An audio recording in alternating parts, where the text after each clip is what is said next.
It is almost as if you can hear everyone collectively holding their breath. The world is watching tonight as a potential hostage swap is set to happen in a matter of hours between Israel and Hamas. And a lot of families around the world are cautiously optimistic that it will happen, anxious with each passing moment that they will get the call that their child or their mother or their sister is finally free. And a Berkeley woman is living that stressful existence tonight. She told our Itay Hod that this Thanksgiving, all she is hoping for is the feeling of gratitude that her family will make it out alive. While most Americans were celebrating Thanksgiving and welcoming the holiday season, Yael Nidam Kirsch of Berkeley is stuck on October 7th. That's the day her sister-in-law Rimon and Rimon's husband Yagev were kidnapped by Hamas terrorists. My life literally stopped on that day. The last text anyone got from Rimon that fateful morning was at 8:30 a.m. when she and her husband hid in a concrete safe room in a kibbutz in southern Israel. She says, "I love you, Mom. I love you. I'm sorry I can't be with you." Rimon and her husband disappeared as Hamas ruthlessly killed an estimated 1,200 people and took 240 hostages.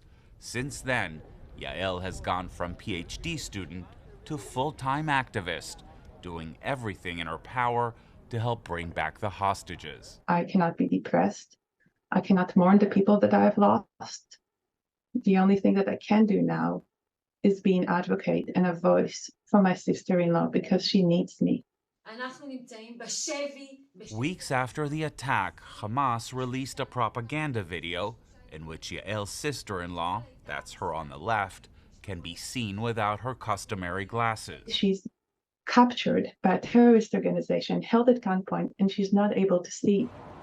Hamas has agreed to free 50 Israeli hostages in return for the release of 150 Palestinian prisoners from Israeli jails and a 4-day pause in fighting. Even though there's no guarantee that my personal family is going to be released this week, I see this deal as a great success. Israeli officials have expressed the cautious hope that Hamas may agree to release more hostages in exchange for extending the pause in fighting. Under the deal, Israel will prolong the pause for every additional 10 hostages. The top priority for Israel right now is getting these hostages back reunited with their families. And so any short-term arrangement where we can get more people back, especially women and children, is a good idea.